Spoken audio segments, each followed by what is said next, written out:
influenciado pela maldade desses que agora estavam se aproximando dele. Mas ainda tem um segundo perigo. Ele não somente corria o risco de se tornar tão mal quanto os malfeitores, mas ele também corria o risco de ser vítima do mal dos malfeitores. Dele ser um alvo, enquanto soldado do Senhor, enquanto pactuante com o Deus da aliança, ele corria o risco de se desviar dos caminhos do seu Senhor, mas corria o risco também de, exatamente por causa da sua aliança com Javé, por causa da sua fidelidade com Javé, ele corria o risco de sofrer algum tipo de maldade. Daí então o seu pedido no versículo 149, ele diz: ouve a minha voz, Senhor. E veja o que é que faz com que a oração desse homem tenha agora consistência. Ele não pede que os inimigos sejam afastados, ele não pede que os inimigos sejam destruídos, mas o que ele pede é que o Senhor faça a vontade dele mesmo. Veja, o texto diz: ouve-me, Senhor, a minha voz, segundo a tua bondade. A palavra bondade, traduzida aqui no nosso texto, é a nossa palavra já conhecida, Hesed, é o amor pactual de Deus. Em outras palavras, o salmista está dizendo: responde-me segundo a tua aliança. Percebe, crente?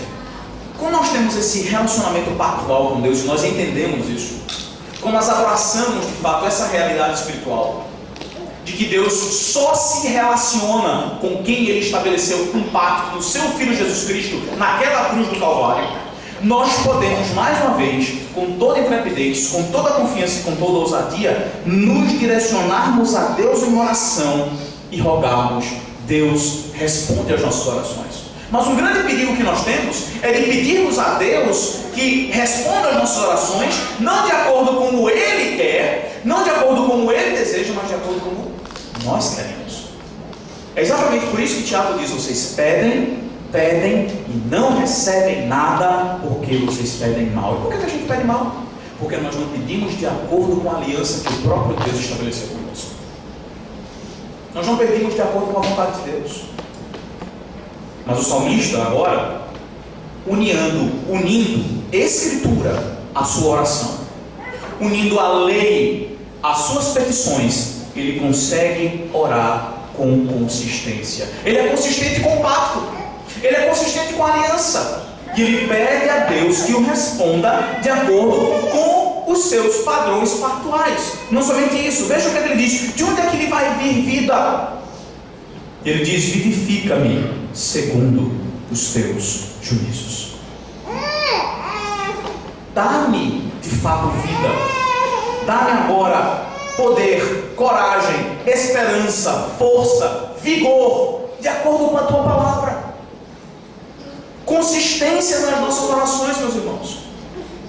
Talvez seja mais uma vez por esse fator que nossas orações sejam tão fracas, tão mirradas, tão raquíticas, porque nós oramos de maneira inconsistente.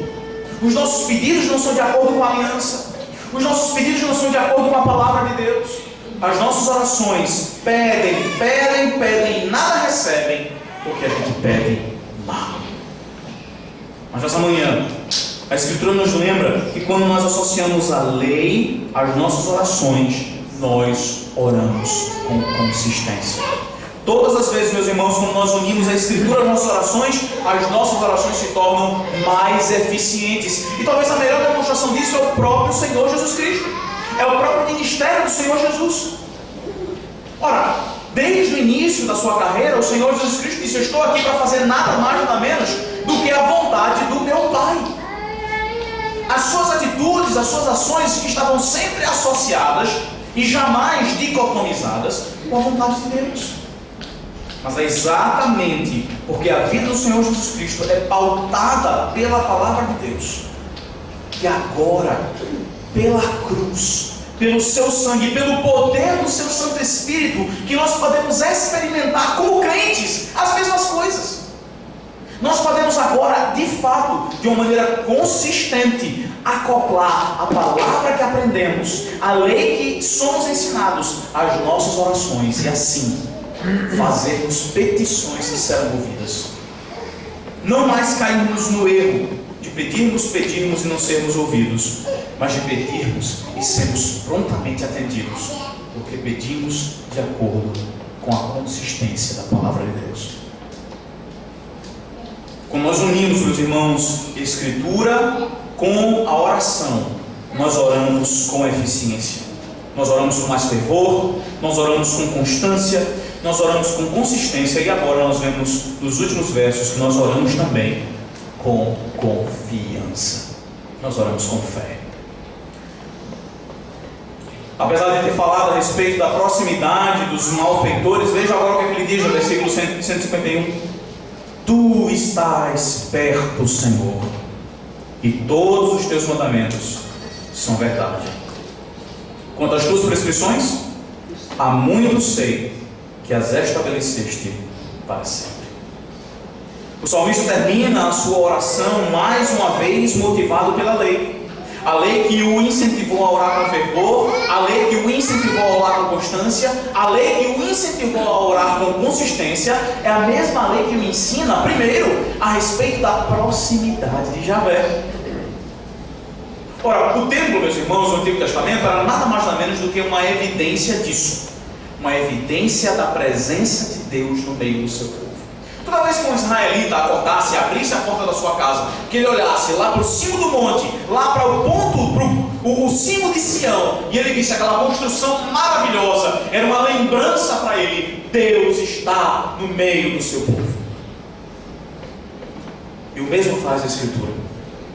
Quando nós passamos as páginas da Escritura, a Escritura nos garante que Deus está presente no meio daqueles que o buscam, que Deus está presente no meio daqueles que invocam o seu nome. Nós temos essa certeza ainda mais confirmada agora, nós que vivemos na realidade da nova aliança, quando o Senhor Deus Todo-Poderoso abraça a nossa natureza humana e se encarna e tabernacula no nosso meio. Ele vem para habitar no meio de pecadores, para se fazer presente.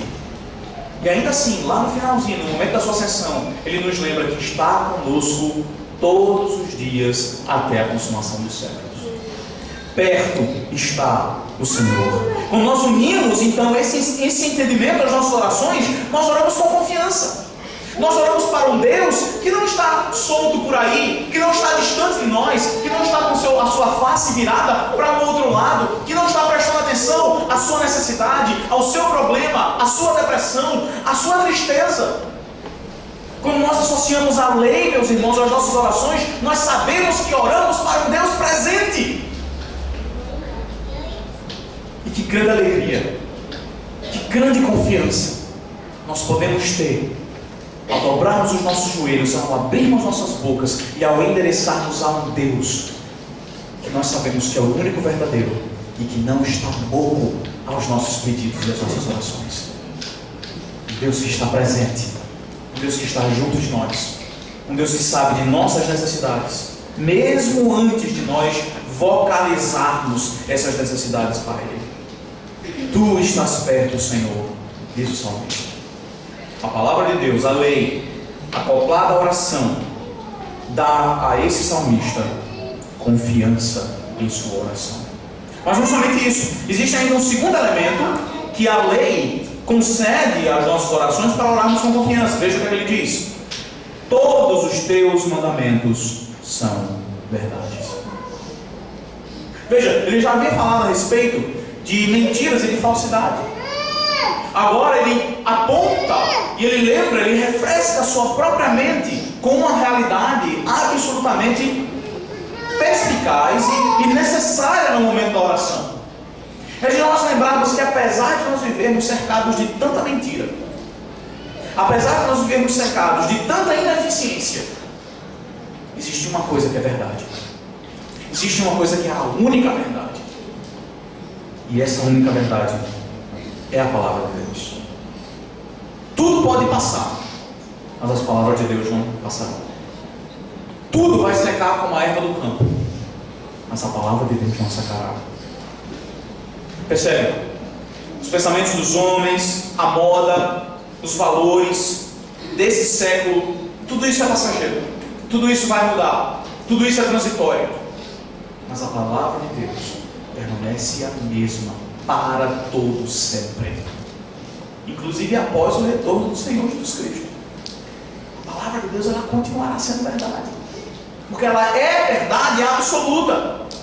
E percebe, se existe algo que precisa motivar as nossas orações e nos encorajar a orar com confiança, é de que cada uma das palavras desse livro é verdadeira. De que quando nós endereçamos a Deus em oração, rogando-lhe que nos sustente, rogando-lhe na certeza de que Ele não nos dá tentações as quais nós não podemos suportar, essa informação, ela é verdadeira. Quando nós endereçamos a Deus na confiança e na certeza de que Cristo é o mediador dessas orações, de que Ele, como sumo sacerdote, Ele pega essas nossas orações e Ele as traz à presença do Pai com aroma suave, essa informação é verdadeira. Que quando nós endereçamos a Deus em oração, o Espírito Santo geme com gemidos inexprimíveis, fazendo com que a nossa oração seja aceitável, essa informação é verdadeira. Nós podemos estar cercados de várias mentiras, mas existe a verdade absoluta na palma das nossas mãos. E essa verdade, a palavra de Deus, associada às nossas orações, nos faz orar com confiança. Existe ainda uma terceira maneira, através da qual a nossa confiança ela é incentivada, ela é fortalecida quando nós oramos. E veja aí no versículo 152. Ele diz: quanto às tuas prescrições, há muito sei que as estabeleceste para sempre. Para sempre, os padrões de Javé subsistirão. Eles não somente são verdadeiros, mas eles são estabelecidos diferente das construções desse mundo, diferente dos livros seculares que hoje ensinam uma coisa e amanhã ensinam outra. Se você lida com ciência, você sabe muito bem como é volátil o conhecimento científico. Como hoje a ciência afirma algo e mais tarde ela vai desmentir. Talvez uma das desmentidas que mais me beneficiaram foi aquilo que afirmavam a respeito de manteiga, né? Alguns anos atrás, comer manteiga era terrível. Recentemente, numa das últimas pesquisas, comer manteiga é muito saudável. Eu sempre tenho utilizado isso como argumento lá em casa, para que tenha manteiga sempre na mesa. Mas percebe, meus irmãos, diferente da ciência, que hoje diz uma coisa e amanhã diz outra. Os testemunhos da Escritura são para sempre corretos. Eles sempre serão verdadeiros. Ele é o padrão eterno da lei de Javé. E é exatamente por isso que, quando alicerçado neles, as nossas orações são mais eficientes. Nós podemos orar com confiança, porque nós estamos orando baseados, estabelecidos num fundamento que é removível, que é mutável. Mas fazemos as nossas orações estabelecidas num fundamento sólido, num fundamento que jamais será transformado, que jamais será mudado, que é verdadeiro e que nos garante que Deus está presente. Sim, meus irmãos, quando nós unimos Escritura às nossas orações, nós oramos com eficiência. E talvez a maior demonstração de associação entre oração, Escritura e eficiência esteja aqui, diante de nossos olhos. Uma vida de oração e alicerçada na Escritura foi o que levou o Senhor Jesus Cristo a colocar essa mesa diante de nós nesse dia. Quando nós olhamos para o testemunho de Cristo, para a sua vida, para a maneira como Ele viveu diariamente no meio de pecadores como nós, o que nós testemunhamos, o que nós percebemos é de que a sua vida foi sempre recheada de oração e sempre alicerçada na palavra. E percebe, essa mesa diante de nós nos garante a certeza e a confiança de que Deus está no nosso meio. Hoje, quando nós comemos esse pão e nós bebemos esse vinho, nós podemos ter a certeza inequívoca e orar com fervor, com constância, com consistência e com confiança, porque nós sabemos que o nosso Salvador vive e conosco está até a consumação dos séculos. Se você está aqui nessa manhã e você não conhece a Cristo ainda, você não tem uma aliança com esse grande, gigantesco e único Senhor verdadeiro, permita-me dizer nessa manhã que é ao contrário de talvez aquilo que você acha, talvez aquilo que você pensa. Se você endereça a Deus de alguma maneira, as suas orações não são ouvidas. Não se engane, não se iluda. Pare de se iludir nessa manhã. A sua não participação nessa mesa é mais uma confirmação de quão longe você está desse Senhor. Sim, o Senhor é presente, mas Ele é presente no meio do seu povo.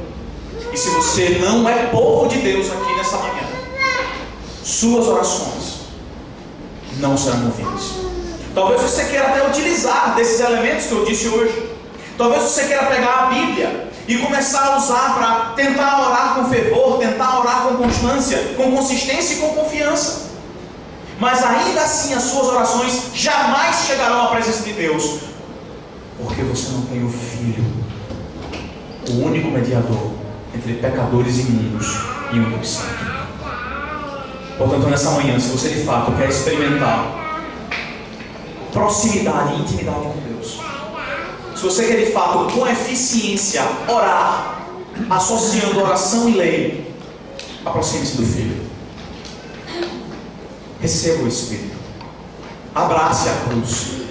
Reconheça a sua incapacidade. Rejeite e odeie os seus pecados. Lamente pelo inferno que está diante de você. E volte-se para Cristo. Aí sim, somente assim, quando você unir oração e Escritura, você orará com eficiência. Que Deus nos abençoe. Vamos orar. Santo Deus, nós graças te damos pela tua palavra, que mais uma vez nos instrui da eficiência, da função, da maravilha da tua palavra. Pai,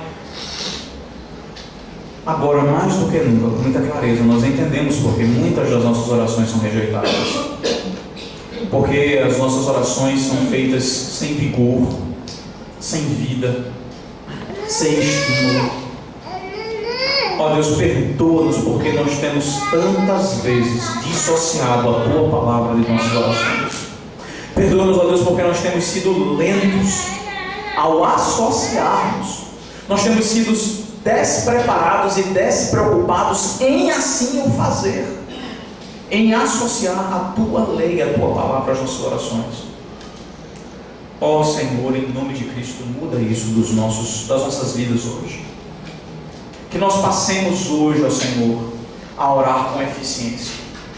Que nós passemos hoje, ó Deus, a orarmos com eficácia, com constância, com consistência e com confiança. Sim, Deus, em nome do Senhor Jesus Cristo, no poder do teu Santo Espírito, nós te rogamos, ensina-nos a orar.